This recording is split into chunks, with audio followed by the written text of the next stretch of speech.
On est avec Sugar Sammy pour le 4e épisode de la 2e saison de Dan Gagnon gratuitement. Et Sugar Sammy, c'est un humoriste qui fonctionne super bien en anglais, en français, en Amérique du Nord. Et il a choisi de venir en Europe, donc en France, et là, il va être en Belgique aussi pour son spectacle. Et je me demandais, moi, je peux pas juger les gens qui sont partis du Québec et qui viennent en Europe parce que c'est ce que j'ai fait. Mais toi, la différence, c'est que tu as du succès au Québec. Donc pourquoi venir ici en Europe? Mais je voulais pas que le Québec soit mon seul marché. Et aussi, je travaillais à l'international avant de travailler au Québec en français. Je le faisais en anglais. Aux États-Unis, au Canada, Angleterre. Je faisais des tournées partout. Puis là, j'ai commencé au Québec. J'ai vu que ça décollait. Ça marchait. J'ai fait 5 ans avec le même spectacle. On a vraiment battu des records, mais je voulais pas continuer à juste faire le même cycle et faire 2, 3, 4 spectacles de suite. Ça m'intéresse de continuer à voyager, d'ouvrir d'autres marchés et de pouvoir aussi pousser mes limites comme auteur, puis de trouver les nouveaux angles partout et de faire, tu sais, mon spectacle en France, c'est vraiment pas mon spectacle québécois transporté en France. C'est une critique honnête et sévère de la France. Je suis allé là pour un an et demi, beaucoup de va-et-vient, et je les ai observés, je les ai écoutés, je les ai subis. Et puis j'ai pu écrire un spectacle sur eux, pour eux. Et puis pour moi, c'était important cet exercice-là et de continuer à bâtir d'autres marchés. Je pense que ça garde la passion, ce niveau de passion. Je voulais pas perdre ça non plus, parce qu'on risque de perdre ça en se mettant en autopilote, en faisant les mêmes choses, les mêmes tournées, les mêmes salles tout le temps. Fait que je voulais changer, je voulais que ça me manque avant de revenir. Et il y a quelque chose que je trouve vraiment beau là-dedans, parce que quand tu as du succès, c'est le cheat code absolu. Une fois que tu as du succès, les gens t'aiment toi, et donc tu peux tellement tricher, tu peux être drôle en utilisant des mécanismes. Et donc le fait d'aller ailleurs, ça me fait penser à Chris Rock qui disait qu'il rodait tous ses shows devant des vieux blancs en Floride, en disant si eux ça marche à Fort Lauderdale, quand je vais revenir au Apollo, ça va être malade.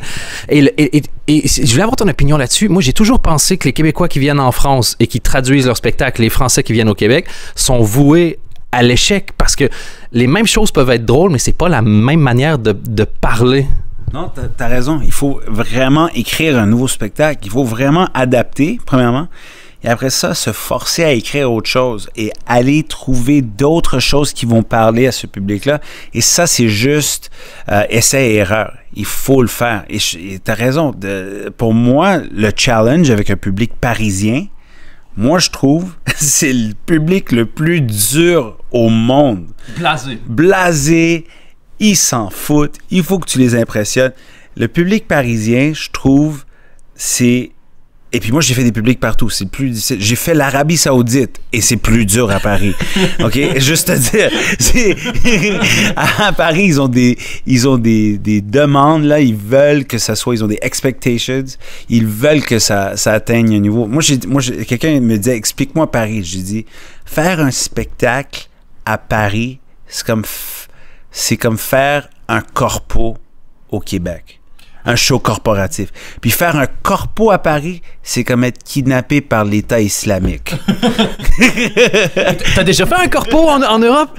Non, j'ai jamais fait un corpo pour l'État islamique. Mais on se demandait d'où t'avais trouvé le pognon pour faire tous tes trucs, c'est ça, voilà.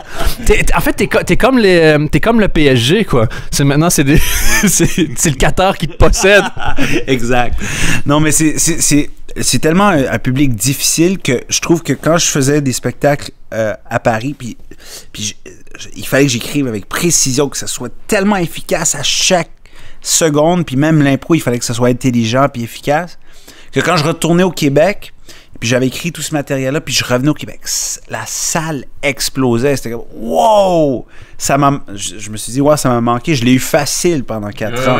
Et là, je me suis mis dans un état très difficile. Et je pense que pour moi, Paris, c'est l'équivalent des vieux à Fort Lauderdale pour Chris Rock.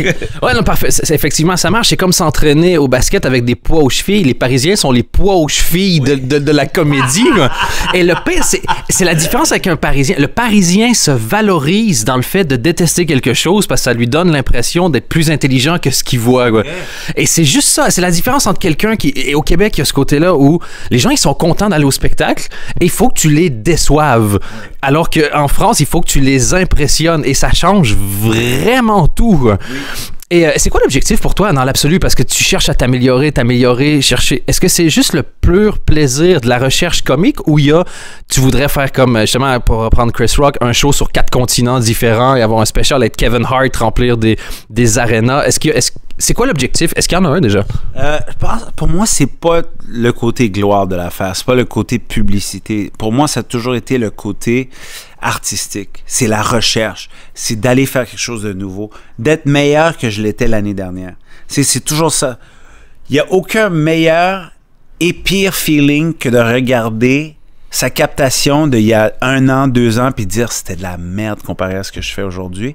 Parce qu'en premièrement, tu regardes ça puis tu dis comment j'ai pu faire ça. Mais en même temps, tu te dis waouh, je me suis vraiment amélioré. Donc moi, je trouve que c'est un exercice à faire souvent, c'est de se dire est-ce que je m'améliore à chaque année? Est-ce que je suis un meilleur auteur que je l'étais? Est-ce que je suis un meilleur performeur? Est-ce que je trouve une nouvelle vision à chaque fois, un nouvel angle qu'on n'a pas vu ou au moins je me force pour aller là. Je pense que c'est un exercice très important à faire pour un humoriste et je pense qu'on devrait tous le faire et je le souhaite à tout le monde de regarder leur spectacle il y a 2 ans, il y a 3 ans puis se dire wow, je suis vraiment rendu ailleurs. C'est bon signe. Le contraire, c'est mauvais. Voilà, c'est toujours dit, il n'y a rien de pire que de regarder où tu étais il y a 10 ans, faire putain, j'ai dominé. Il y a 10 ans, ça veut dire que pendant 10 ans, tu n'as rien fait. Tu t'es pas amélioré. Ou c'était mon moment, c'était mon sommet. C'était mon sommet. Tu regardes, c'était mon sommet. Mais ça doit être dur avec les années. Moi, c'est drôle parce que hier, je faisais l'avant-première de mon nouveau show et tu dis, putain, le premier, t'as peur. Est-ce que je suis drôle? Est-ce que je suis capable d'être drôle? Et tu l'es. Le deuxième, tu dis, putain, est-ce que le premier, c'était juste un coup de chance? Et puis à un moment donné, tu dis, en fait, je pensais que ça allait devenir de plus en plus facile, mais non, ça devient de plus en plus dur. Parce que si tu sens que tu redescends, tu fais j'ai piqué avant de me trouver bon, quoi. C'est vrai. C'est vrai. Puis aussi, tu sais, avec ton premier spectacle, on dirait que, surtout quand tu le vois avec ton 2e, 3e, 4e, quand tu avances, on dirait que tu faisais juste toucher la surface de ce que tu étais capable d'aller chercher.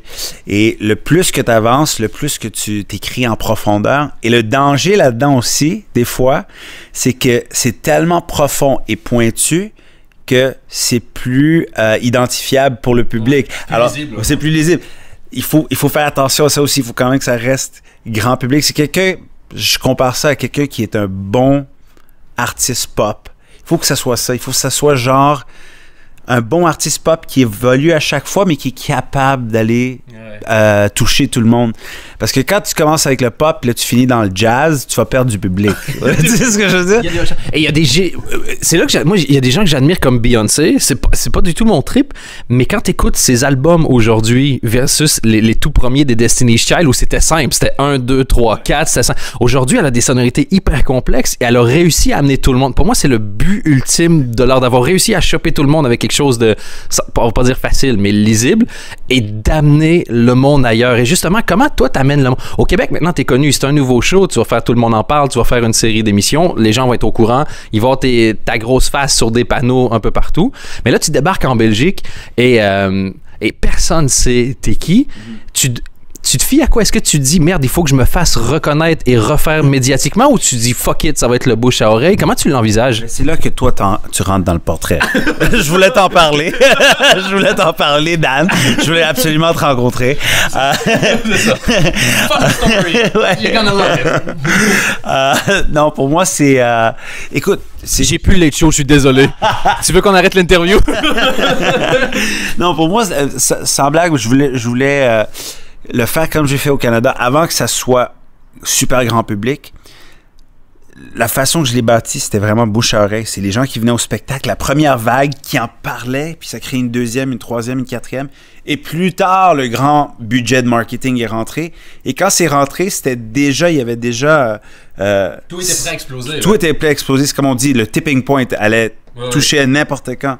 Puis là, le matériel était prêt, le bouche à oreille était prêt, et puis il fallait juste le marketing. Il est rentré au bon moment et boum, ça a explosé. Moi, je pense que ça va être ça, c'est de revenir en Belgique, de continuer à faire des spectacles, de continuer à faire des très bons spectacles, d'impressionner et puis les gens vont en parler. Je pense que c'est ça, il faut que tu sois là, il faut que tu leur donnes quelque chose qui ont envie de devenir ambassadeur pour. À fond. Mais c'est drôle, il y a beaucoup d'humoristes qui écoutent le podcast, forcément, et tu viens de toucher, je crois, au truc le plus important. Si on compare ça à Facebook, il y a une différence entre donner un like ou donner un share. Et si les gens trouvent ton spectacle bon, mais pas assez pour en parler, ben c'est qu'il est pas assez bon au spectacle. Donc le tipping point aussi, c'est ça. Les gens viennent te voir et ils doivent dire « Holy shit, j'ai vu quelqu'un hier, tu dois absolument aller le voir. » Et t'as une super force, t'es reconnu. Moi, mes idoles à moi, ils disent ça de toi aussi. T'es le meilleur, en tout cas à mon humble avis, pour faire du crowd work, donc parler avec le public. Et d'ailleurs, j'ai entendu que à tous tes spectacles, tu demandes à voir au minimum un certain nombre de rangs devant pour pouvoir vraiment être sûr que tu fais pas ton spectacle dans ton coin et que les gens le subissent comme un DVD, mais que tu arrives à intervenir toujours avec les gens. C'est arrivé depuis le début, ce truc-là, ou c'est quelque chose que tu as développé à la longue? J'ai développé ça à la longue, mais je pense que c'est parce que je viens de la culture de comedy club américain et puis canadien. Quand j'ai commencé en anglais. Puis je commençais, tu sais, le format est différent qu'en France, puis au Québec, puis en Belgique. Le format en Amérique du Nord, c'est que tu travailles dans les comedy clubs, tu commences comme host, comme maître des cérémonies. Il y a une première partie, des fois une deuxième partie, et après ça, tu as la tête d'affiche. Et tu commences comme host, et quand tu commences comme animateur, host, il faut que tu fasses du crowd work. Tu n'as pas le choix de parler, parce que il faut que tu réchauffes la salle. Fait que beaucoup, en premier, c'était me mettre en mode survie. J'étais vraiment en mode survie parce qu'il fallait que... Puis j'avais comme genre 5 minutes, puis il fallait que je fasse du crowd work. Puis des fois, c'était des gens qui revenaient souvent. Puis moi, je hostais beaucoup. Fait qu'il fallait toujours que j'écrive du nouveau. Il fallait toujours que je pratique ce côté-là. Mais une fois que j'avais développé ça, puis j'ai monté dans les rangs, je suis devenu un opener, un gars qui ouvrait, puis qui faisait la première partie. Après ça, tête d'affiche. Soudainement, ça s'est intégré dans mon spectacle parce que je le faisais quand même. C'est un skill que tu avais déjà. Que j'avais déjà, puis j'avais développé pendant des années sans m'en rendre compte, sans faire un effort conscient de dire « Ah, je vais faire ça plus tard. » Puis là, je me suis dit « Ah, c'est cool. » Ça, c'est vraiment canadien plus que américain parce qu'aux États-Unis, les hosts sont mal vus. Au Canada, c'est le deuxième rôle le plus important après le headliner. C'est le headliner puis le host. Ouais. Headliner, c'est le numéro 1, la tête d'affiche. Puis le host, c'est la deuxième chose la plus importante de la soirée. Puis il est le deuxième mieux payé de la soirée aussi. Okay.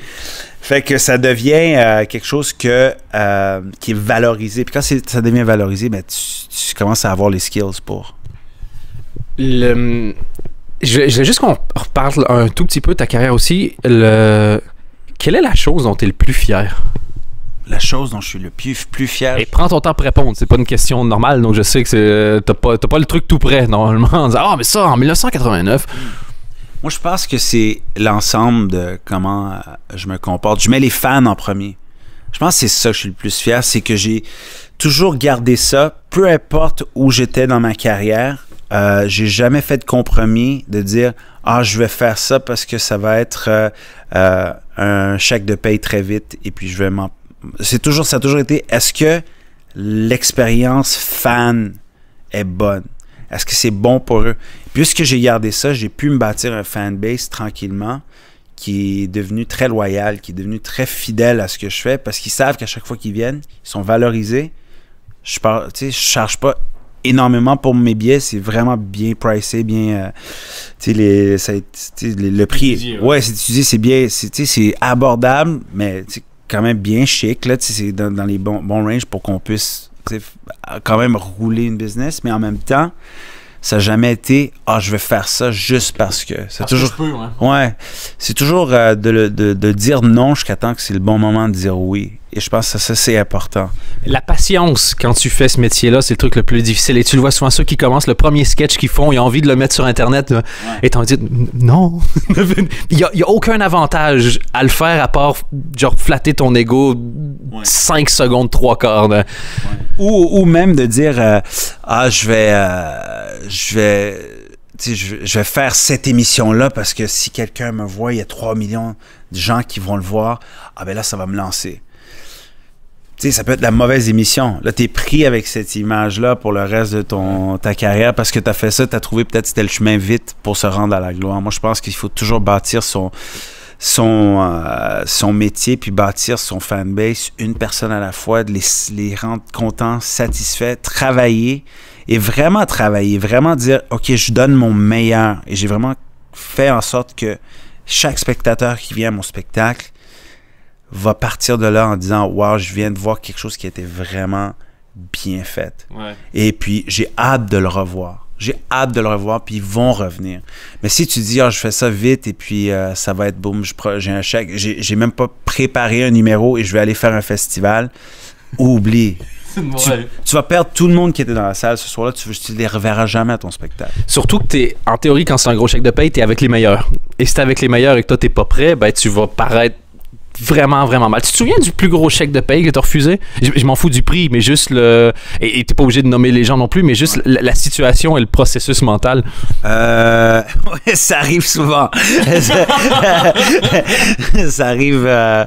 Oui, et je trouve que c'est une des choses que je pense que c'est important d'arriver là à un moment donné aussi, c'est de dire... Tu sais, moi, je vis vraiment en dessous de mes moyens. Et la raison pour laquelle, et tout le monde, mes amis, sont comme, pourquoi tu fais pas ça? Pourquoi t'as pas de voiture? Là, je dis, tu devrais avoir une voiture. Là, je dis, tu peux te permettre. Ouais, tu peux te permettre. Tu sais, je suis presque jamais au Canada. Quand j'arrive, je loue à l'aéroport, je le remets à l'aéroport, puis c'est toujours une voiture correcte. Pourquoi t'as pas ça? C'est parce que je veux jamais me mettre dans une position où il faut que je prenne un contrat. Il faut que je suis obligé de prendre un contrat. Je veux toujours être dans la position où je suis capable capable de faire ce travail-là autant que je veux, mais capable d'aussi ne pas faire ce travail-là autant que je veux, de dire non. Je pense que c'est ça, c'est là le vrai luxe. Je pense que pour moi, le succès, c'est de pouvoir le faire à chaque jour, mais pouvoir aussi dire non à tous les jours. Si je veux prendre une année sabbatique, je peux. Si je me dis, j'ai rien de prêt pour mon public, j'ai rien de bon, je peux pas leur donner ça. Je peux pas. Je préfère, je vais me mettre de côté, puis je vais bien vivre pendant 1 an à rien faire. OK, je préfère, j'ai mis assez de côté pour... Tu sais, comme, je préfère avoir ça comme luxe. Mais c'est ton asset numéro 1, ton public. C'est le seul truc que tu peux pas te permettre de gaspiller. C'est qui tes modèles? Des gens qui t'ont vraiment inspiré, que ce soit en comédie ou ailleurs, mais des gens où tu fais « Holy shit, cette personne-là, après l'avoir vu, après l'avoir entendu, je me suis dit, ouais, OK, il y a 2-3 trucs que je vais modifier dans ce que moi je fais. » Ouais, Warren Buffett. Ouais, j'adore. Je sais que ce que je viens de dire, ça vient de résonner. Je dis, Warren Buffett, j'adore. Parce que lui, il a la même philosophie. Vraiment, il vit sa vie. C'est une vie. Je pense j'ai vu un documentaire sur lui. Il a acheté une voiture usagée. Ouais, c'est le 4e homme le plus riche au monde. Il a acheté une voiture usagée parce qu'il y avait des dommages de grêle. Et puis il a dit, je vais l'acheter. Il y a une bonne valeur. Il a vu la valeur dedans. Puis là encore, il a dit, je vais la garder jusqu'à temps qu'elle est finie. Et puis, ouais. Tu te mets pas riche en dépensant de l'argent. Exactement. Puis il a la même maison qu'il a achetée depuis les années 60. Il a la même petite maison. Fait que pour moi, je pense que c'est un de mes modèles, c'est Warren Buffett. Eddie Murphy, c'est sûr que c'est la raison pour laquelle je fais l'humour. Quand j'ai vu Delirious pour la première fois. Right Delirious, c'est 2 classiques. C'est 2 classiques. Et puis pour moi, c'est 2 des meilleurs qui existent. D'ailleurs, je te fais une parenthèse là-dessus, mais Right Delirious, je les ai revus l'année passée. Putain, la moitié des jokes qu'il fait aujourd'hui, ce serait inacceptable. Il est en saute de cuir mauve, puis il dit « Hey, les PD, regardez pas mon cul! » Et tout le monde fait « Wouh! » Aujourd'hui, il serait first page du New York Times, quoi. C'est dingue de voir à quel point quelque chose est important, a vieilli. Voilà, l'énergie et le talent qu'il y a sur scène est indéniable, mais c'est aussi lui qui a créé les concert movies pour les shows. Il y avait la vraie intro avec l'oncle, c'était Samuel L. Jackson, je crois, qui jouait son oncle dans la petite vidéo d'intro. Est-ce que c'est quelque chose que tu regardes dans ce que tu fais? Tu as fait une série télé au Québec, et est-ce que tu dis genre, ah ouais, ça passe, mais est-ce que tu penses à la pérennité de ce que tu fais, ou ça te traverse absolument pas l'esprit parce que c'est une capsule temporelle? Ouais, ça, c'est une capsule temporelle, et je suis sûr que à un moment donné aussi, on va arriver à un point où on va regarder les choses. Moi, je regarde Ride Delirious d'une manière historique. Il faut aussi représenter son ère et son temps aussi. Et je pense que ça, c'est important aussi de pouvoir... Il dit souvent, les artistes influencent la société. Je pense que c'est plus un miroir de ce qui se passe dans la société. Pour moi, j'ai jamais calculé ça. La façon que je calcule ça le plus, c'est comment je m'habille. Je garde ça assez simple parce qu'on a tous regardé nos photos. Alors, sous en cuir, ça va jamais arriver. Mais tu sais, il y a des choses qui ont bien vieilli. Puis je me suis dit, comme mon influence pour mon costume en ce moment sur scène, c'est Elvis, le 68 Comeback Special. Quand il a fait le premier Unplugged dans l'histoire, quand il était dans le carré avec ses musiciens, puis c'était un manteau de cuir noir, puis des pantalons de cuir noir. Moi, j'ai un ajustement, j'ai des jeans noirs, puis un pantalon de cuir, puis un manteau de cuir noir, puis ça va toujours bien vieillir. Mais je dis, il faut toujours que je porte des vêtements que si je regarde une captation, dans 10 ans, ça va pas être si pire. Les coupes de cheveux, c'est autre chose. Ça s'habille tout le temps mal. Ouais. À moins de te raser le crâne aujourd'hui, il s'est passé pas mal de trucs dans le monde de la comédie, entre autres au Québec, aux États-Unis, dernièrement. Est-ce que, une fois qu'on a commencé à parler des histoires d'harcèlement, c'est devenu une question qu'on te pose à chaque interview ou ça n'a pas traversé en Europe? J'ai l'impression que ça a été moins discuté en Europe peut-être qu'en Amérique du Nord. Oui, ça n'a pas été discuté en Europe. OK, pas du tout. Hein? Non, moi, quand je suis rentré, la première chose qu'on me parlait, c'était toute l'affaire de plagiat qui se passait en humour ici. J'étais comme, wow, man! Wow. Ouais, hiérarchiquement parlant, ça passe peut-être en deuxième. Ouais, non, mais je regardais ça, puis juste le niveau de plagiat était énorme. L'absence de honte, et je veux dire, si tu cherches la honte dans le plagiat, tu la trouves même pas dans ce système solaire. Ouais, c'était étrange parce que, tu sais, en Amérique du Nord, non seulement ça passe pas, je pense que on te laisse pas travailler, c'est comme un peu... t'es comme banni un peu du système, puis ici, on dirait que c'était comme, ouais, ça va. C'est un hommage. C'est un hommage sans que la personne sache que c'est un hommage. On n'a pas nommé la personne, on n'a pas dit c'était un hommage, personne n'a demandé. C'est autant un hommage qu'un viol est un mariage. Ouais, c'est ça. C'est comme... La notion de réciprocité est quand même importante sur Dommage. Exactement. Fait que, pour moi, c'était la chose pour laquelle on m'a parlé le plus. Et puis le reste, non, on m'en a pas parlé. Mais j'ai vu que ça a été très, très discuté en Amérique du Nord. J'étais ici, en Amérique du Nord et aux États-Unis et au Québec. C'est vraiment des gros sujets, là. J'ai l'impression que tu fais un peu... Je veux dire, au Québec, l'humour, c'est quand même une clique assez... c'est un groupe assez homogène. Et j'ai toujours eu l'impression, à tort ou à raison, c'est basé sur aucune connaissance, que tu faisais un peu genre your own thing de ton côté. Qui te produit, même ici en Europe, tu le fais toi-même ou c'est des potes à toi ou c'est le... Mais non, ici, je suis produit par TS3. TS3, fait que je suis produit par eux autres. On est en coprod, c'est ma boîte et leur boîte ensemble. Okay. J'ai ouvert une boîte en France, ça m'a pris 18 années pour ouvrir ma boîte. C'est compliqué en France. C'est compliqué. Il y a un truc qui est plus simple qu'au Québec, c'est les soins de santé. Moi, la première fois que j'ai voulu me faire soigner ici, tu as des médecins qui peuvent venir à domicile dans l'heure. Tu peux voir un radiologue dans la journée, puis ça va faire 2,50 € s'il vous plaît. Ouais. Appelez au Québec, donnez-leur des trucs. Mais tout ce qui est administratif, moi, quand je suis arrivé, j'avais besoin d'un permis de travail. On m'a dit, pas de problème, il faut un permis de séjour. Je suis allé chercher un permis de séjour. Il fait, OK, ce serait plus simple si tu avais un permis de travail. Et c'est pas le même département. Et c'est pas une blague, c'est encore comme ça que ça fonctionne. Donc, ouvrir une boîte, il faut être courageux. Oui, personne se parle ici. Personne communique.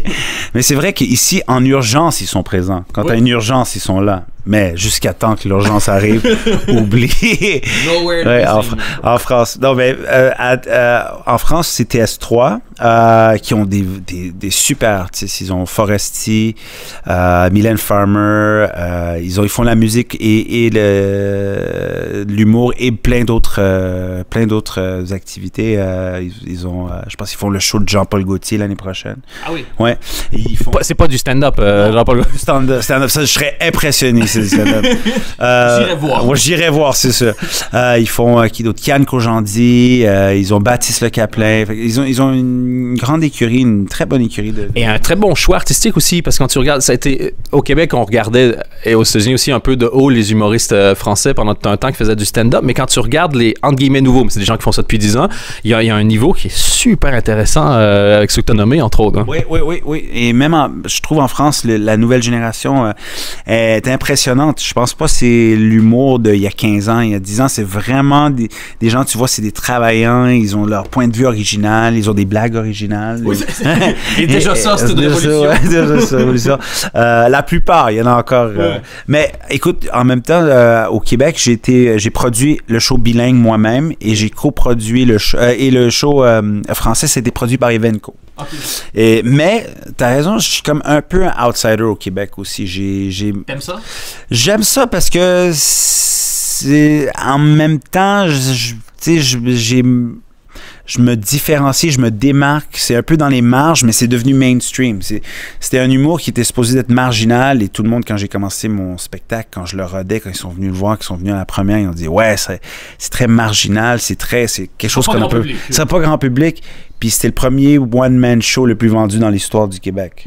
Le premier one-man show. Pour un premier one-man show, tu sais, c'était le plus vendu. Alors moi, j'aime ça quand quelque chose n'est pas supposé d'être mainstream, puis il rentre dans le grand public.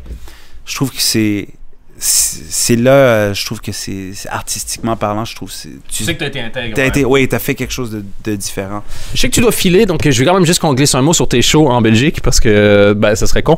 Tu peux nous dire où tu vas être, quoi, comment, qu'est-ce? Je vais être à une place qui s'appelle Centre culturel Wool. Woluwe-Saint-Pierre. Oui, le Centre culturel Woluwe-Saint-Pierre. Et ça va être le 9 mars pendant le festival. Song and Dance. Song and Smile. Song and Smile. Song and Smile. Smile and Song Festival. Smile and Song. OK, 9 mars, allez sur mon site, sugarsammy.com. Vous allez tout trouver l'info. En fait, c'est toujours un coup de pute parce que moi, je me souvenais pas de la date et c'est toujours un coup de pute. J'ai fait un late show pendant longtemps et quand tu t'en souviens pas, tu dis à l'artiste et c'est quand ton spectacle et il te regarde genre enculé. Allez sur sugarsammy.com, c'est le 9 mars au Centre culturel Woluwe-Saint-Pierre. C'est difficile. Est-ce que c'est à flamand Woluwe? Woluwe, regarde, ça fait 12 ans que je suis ici et je trouve que c'est une excellente question qu'on répondra dans la deuxième partie du podcast. Ça fait vraiment plaisir. Je suis content que tu viennes en plus en Belgique. C'est trop court. Hein? Honnêtement, je voulais tellement te rencontrer depuis longtemps, depuis que je regardais le talk show avant que tu aies la barbe. Ouais. Là, tu peux plus faire de talk show ni voyager.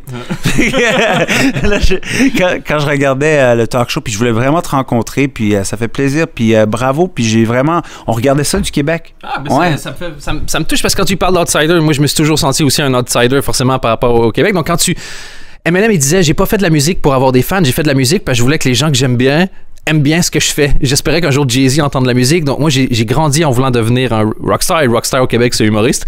Et quand il y a des humoristes qui me disent je sais ce que tu fais, ça me fait vraiment fort plaisir. Donc écoute, j'étais déçu de pas te rencontrer quand j'étais au Kings of Comedy. Je sais que tu étais venu et je voulais te serrer la main et les autres humoristes, je leur ai demandé puisqu'il y en a qui sont venus me voir, un shout-out à Pablo et PE qui étaient là et puis je leur ai parlé un peu après le spectacle, mais j'ai dit est-ce que Dan est venu? Ils ont dit ouais, mais il est parti. Je dis là.